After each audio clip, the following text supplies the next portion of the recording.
Hello, everybody. Good to be with you. So I want to talk to you today about some changes that are taking place here and also give you some insight at least as to what I see are the real difficulties in awakening. And so first off, I've been doing individual awakening sessions now really for 10 years, but I didn't call them awakening sessions all that time. But people have been waking up while talking to me for the last 10 years. And this year will make it 11. So I've had a lot of experience with people waking up while talking to me. And I've had some experience with people who didn't wake up talking to me, who were wanting to. And frankly, it's become, doing an awakening session takes a lot out of me physically. And I don't know why that is. My sense has always been that there's some sort of energy transfer. I don't know how that really plays out on a cosmic scale. I don't know. I don't understand any of this. So if you're looking here for answers, go elsewhere, because I got questions for you, but I don't have much in the way of answers. I don't understand non-duality, and I don't think anybody else does either. So if you don't consider yourself, that's great. If you think you do, you need to take a really good look at what you're thinking. So takes a lot out of me physically to do an awakening session. And so after I'm going to stop doing them. At least I'm going to try to stop doing them. We'll see. I may get caught where financially I have to do them. And if I do, then I will, and I'll endure it. Or, and sometimes I love it. There's nothing that brings me any greater joy to me in my life than helping somebody discover their true nature and be there in that moment, right? That's just, it's exciting. I'm not the slightest bit jaded. I never get used to it. It's a miracle. In my mind, it's a miracle every time. It may be a sort of explainable miracle, but not ultimately in the end. I mean, there's no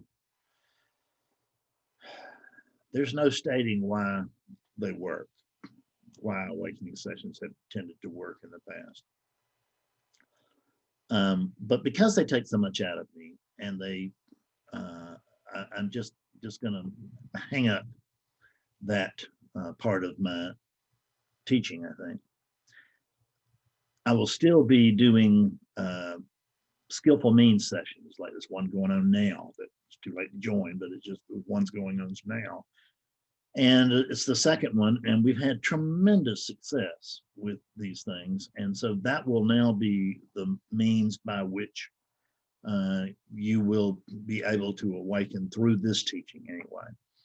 Will be skillful means sessions. We're going to have them several times a year, so it's not going to be, we're going to have them. I don't know. Betsy and I are looking at it, but somewhere between 3 or 4 times a year, I would imagine.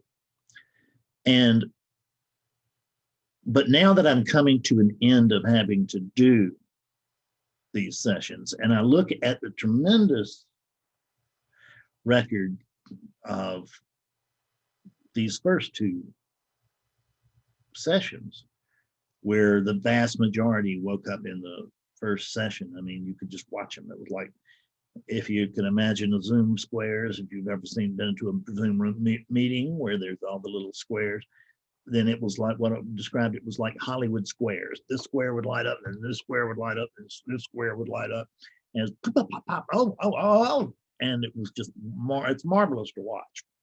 And that happened just this past Saturday.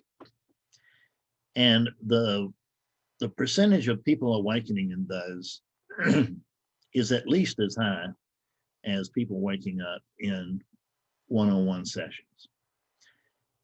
And I think I know why. And this just sounds, I don't know, it sounds the way it sounds. One of the reasons that I think that skillful means sessions are so successful is that in those sessions, the first session, not so for the next 2, but for the first session, they don't get to talk. And that sounds like it sounds, but the most common reason, because most people do wake up with me, not everybody, but most, I mean, the vast majority do. And the vast majority who do, they don't come with a preconceived notion of the way that an awakening session should go. They come and they want to plant themselves firmly in the teacher's chair. Now, I have done way over 1,000 awakening sessions, maybe 1,500. I don't know. It's a whole lot. And in all that time spent with people, pretty much all the original questions have already come out, right? I mean, there's really not much in the way that anything that anybody can say to me that is going to make me, oh, well, let me try this then. There's a methodology here that works in over 90%, that works over 90% of the time. It's worked for hundreds and hundreds and hundreds of people. So it's weird that you would pay somebody as much money as it costs to talk to me and then bring your own answers with you. But that's what happens. Betsy used to teach woodworking, and she said that the people who became the best students were the people who were open, and not the people who, the people who didn't come thinking, well, I know how to drive a nail or run a saw or whatever it is. And so I'm just going to come in here and I want to make sure they understand how much I know first and whatever. It's the people who came and listened and didn't try to put themselves in the teacher's position, came as students, remained as students. That's who really got it the best. And that's my experience here too. And I don't mean this to be insulting to anybody.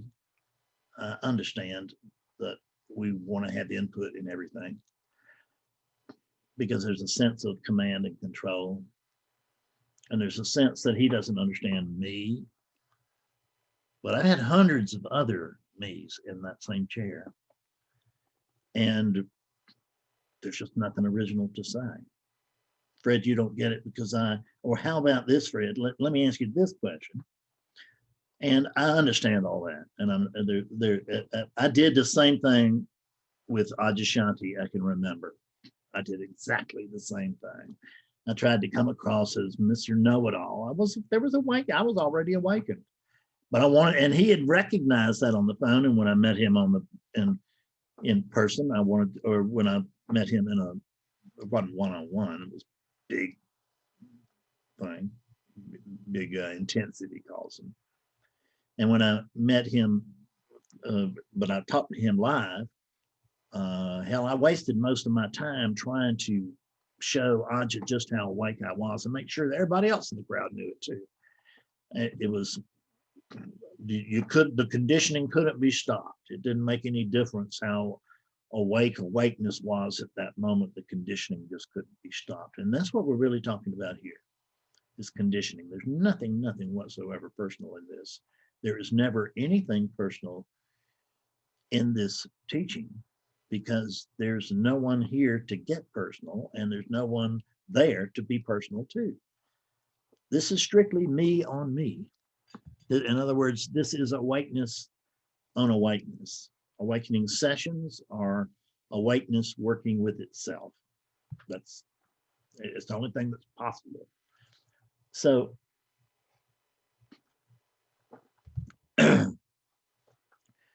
what I'm going to suggest is that it's what I've seen for a long time. I'm just bringing it to a real focus right now,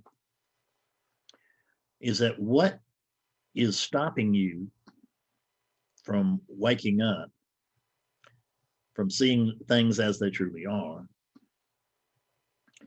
is the stuff that you already think you know. and that you believe to be important.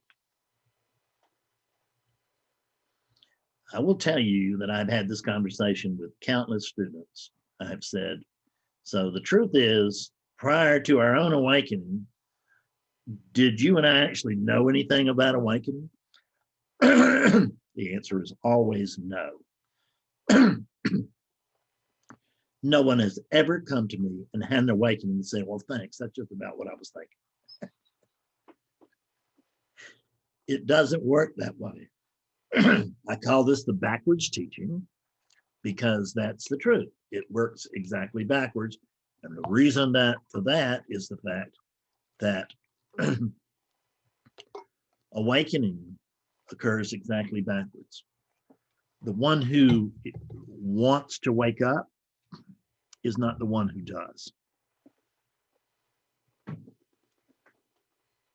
Because it's always the character. I know, I mean, I was there for 24 years. I know what seeking is. I'm an authority on seeking. And I was wanting desperately for Fred to wake up.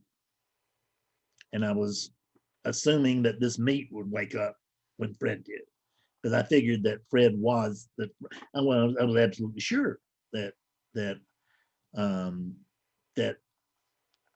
what I really was a Fred Davis, and that this body is what a Fred Davis was, and none of that's true. None of it.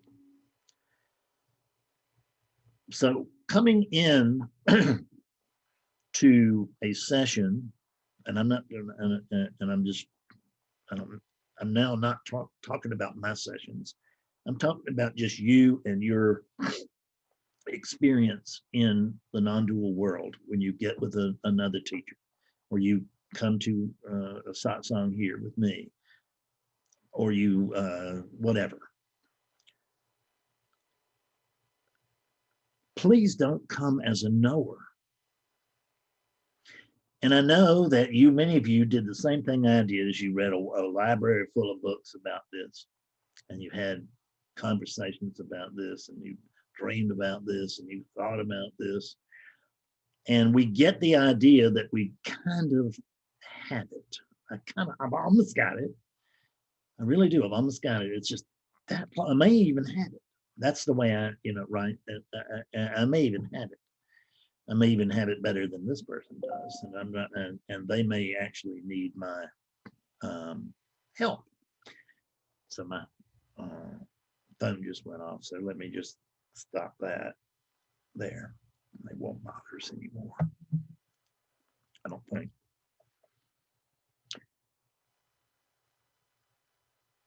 Come open and come vulnerable. Because the problem is that everyone that's not everyone. I have people that don't fight me at all. I have people that just who see it and don't bother to try to understand what they're seeing. Don't try to and don't feel like they need to help me. Because when we wake up is when we stop helping. And that's true whether you're in a session with me or you're not. Is that because Fred can't help what isn't Fred to awaken. And there is no Fred. So you can see the futility that there's an imaginary character over there who's raising its hand and saying, listen, you don't understand what I'm saying. You won't let me talk. You've got to, and no, this isn't the way that I can wake up. The way I can wake up is some other way. I completely understand all that. And I totally sympathize with it. It is the same experience that I had for a long time. And awakening was supposed to check off certain boxes for me. And even when I woke up, and some of you may have this, I know some of you have the same issue, was that there was an awakening here in 1992. It didn't have much in the way of duration, but it had a lot in the way of clarity. I mean,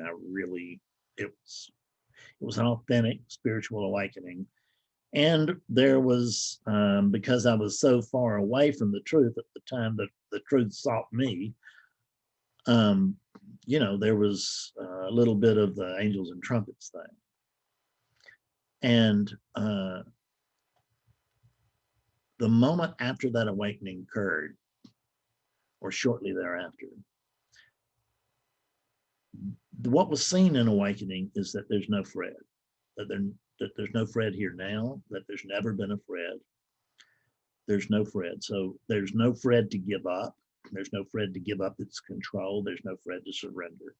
There's simply no Fred. And right after having seen that I was no one, Fred raised up his head and said, wow, I just got it. And that really makes me somebody. I see I'm nobody. That makes me somebody. I'm so excited. And I only spent the next 14 years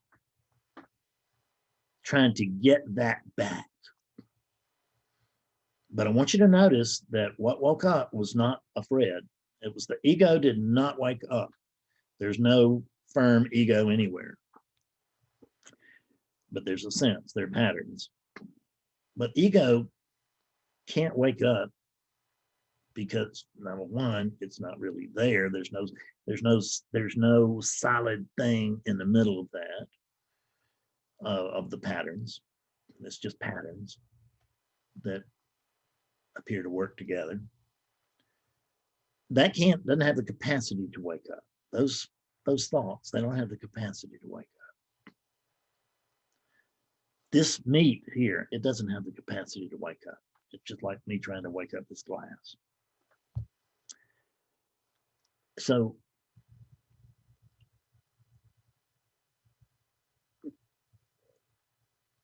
come open. Come as a student, don't come as a teacher. Too many people come to their teacher, not just this teacher, but their teacher,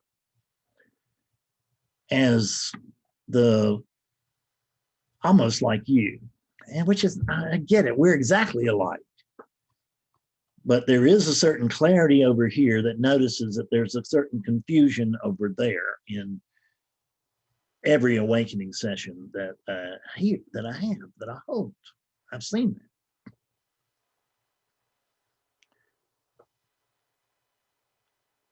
You think you know what awakening is about, and I'm here to tell you that you do not. You are, unless you are presently awakened to, unless awakeness is presently conscious to itself, conscious of itself, unless there's conscious awakeness here functioning, there's lots and lots of, there's nothing but awakeness, but that much of it's conscious. And unless their conscious awakeness is working through that unit over there right now, you're not awake. You've had awakening experience. You may have had lots of awakening experiences. I had awakening experiences prior to, I had glimpses, we call them, prior to my awakening. Hell, in 1992, I had the big kahuna thing. I mean, that's what it felt like to me. And it was a very significant, clear glimpse. It just didn't have any duration. And then in 2006, when awakened, I mean, ego moved back in very, very quickly as well. It didn't quite take the same root. It didn't have the same root structure, but there was still a sense of, oh my God, because one of my first thoughts, Buddha never got here. I mean, what is that? That's a character, that's an ego. And it wasn't really an ego that was trying to lord it over everything. It was just shocked. And it wasn't ego, but it's what it felt like. It was awakeness was shocked. Awakeness was shocked to find out that there was only awakeness. There's no Fred. There's no whatever your name is. It's just a handle that we use so we can work with you. It's not true. The one who over there who is listening to this and thinking, I hope I get some information out of this so that then I can wake up. That's not the one who will wake up. It isn't. You can use that body, and none of this, not this doesn't even make sense from a true non-dual perspective. I promise you that. From the absolute perspective, what people tell you when they tell you there's nothing you can do and no one to do it, that's absolutely true. The problem is it's not relatively true. Relatively, there are things that we can do. And you can relatively, and within the relative world here, you can allow your core beliefs to be questioned. If you want to hang on to a victim story, you're probably not going to wake up. That's the number one offender, is the victim story. The second one is you just want to be right. And you don't care. What you wanted, what you came to this for was for confirmation of what you believe.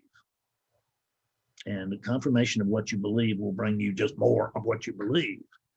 It's not my job to give you confirmation to your misunderstanding. It's my job to help you wake up from that. And see, the thing is that when I just always had a funny feeling that when people paid me big money to wake up, my assumption was they wanted to wake up.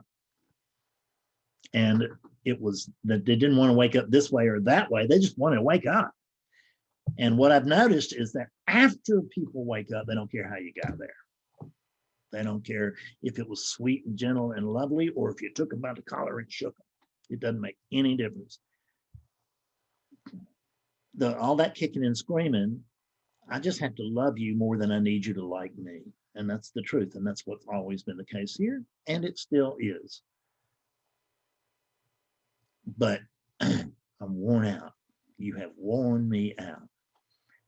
And so it was going to come at some point, I imagine. I don't know. I never really figured it would come. I kind of thought I'd be doing more awakening sessions until I died. But I'm 68 years old, and I am in moderate health, but I need to be in better health, but I don't have any time. And Betsy and I are in the process of reclaiming some of that time. We're making some changes to the teaching, and this stepping away from awakening sessions is one of them, and offering clarity sessions to people that I don't know. That's not happening either. There's the way to come to this teaching really is come to satsang. Come and hear 40 people. We had 58 people last Sunday. And virtually everybody in there has had awakening experiences. And they didn't, it's an uncanny room. When you get around that, you can't help but be altered by that. Just, we're using language. You never change. But that's the way to come in and find out if this teaching is really for you. Get in there and ask me some questions, a living teacher. Ask me one-on-one, in there. Fred, what about this? Then I can answer you and not just the general public. And have an exchange with me. There's nothing I did that was more important in awakening, and well, not in awakening, but in clearing. There was nothing more important than I did other than going to other teachers, than going to teachers. At that time, I didn't wake up a teacher. It's 5 years before I started teaching. And I have people that right in the middle of their awakening sessions, they say, I think I'd like to do this for a living or whatever. And so they've been awake 5 minutes and they already want to spread. And what you'd be spreading is your own misunderstanding. Because when an awakening happens, as a general rule, doesn't mean you can't be the exception. But see, I was always going to be the exception. In truth, I was an average one. I was an average guy. But I always thought I wasn't. I've always thought I was the smartest guy in the room, which fortunately you have proven to me is not correct, because I work with nothing but brainiacs. And if you're watching this, the odds are you have a very large brain too. So try not to consider that to be just so special and so unique. And bring a little humility. This is what I'm suggesting. Bring some humility to whatever teaching you're engaged in. I mean, if you don't think your teacher already knows what's going on, don't hang around to teach them. Go find a teacher you do think understands what is going on. No one has to have any particular loyalty to me or to this teaching. People come here and they stay as long as it's working for them. And it gets to where they can't hear it, or they feel like there's something missing, whatever it is, who knows? They could just have financial problems, whatever it is. They come and they go. And there are people out there that, there are some people out there that have been here who are very clear, and they don't come anymore because they don't need to, they don't get anything out of the exchange, which I can't understand because I always do. But anyway, they just stop, and that's okay. I don't care. This teaching is designed to be helpful to you. Come, as long as this is helpful to you. And don't feel obliged to continue to come if it's no longer helpful to you. And make that so for your teacher too, and your teaching. If you've been with this teaching of some teaching for 20 years, and you are still on that path, in other words, you're still a seeker and not a finder, I take a real hard look at that. I take a real hard look at that.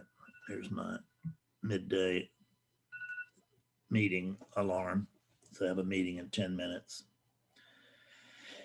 I don't think it's an awakening session. Let me see.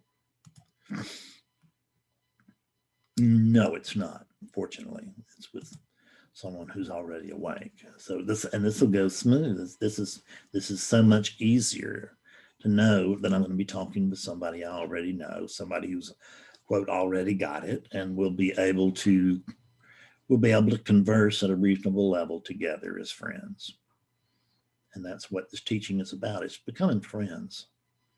It's not about holding, there's no such thing as above or below. There's just oneness. There's just awakeness. So there's no hierarchy here. It's just, there's awakeness making friends with itself. As weird as that sounds, it's about as close to the truth as I can come. Although I can never tell you the truth. Don't forget that. I can never tell you the truth. I tell you the most truth-like teaching that I can manage. That's what I deliver. Most truth-like teaching that is available over here at this time. Thank you for hearing me out, and I hope to see you soon. I hope to see you in satsang. I love all of you. I will continue to put out videos, so don't worry. The free aspect of this teachings aspects will continue. I do have a new book that's going to come out this spring, and I'll be letting you know about that. I love you, and bye for now.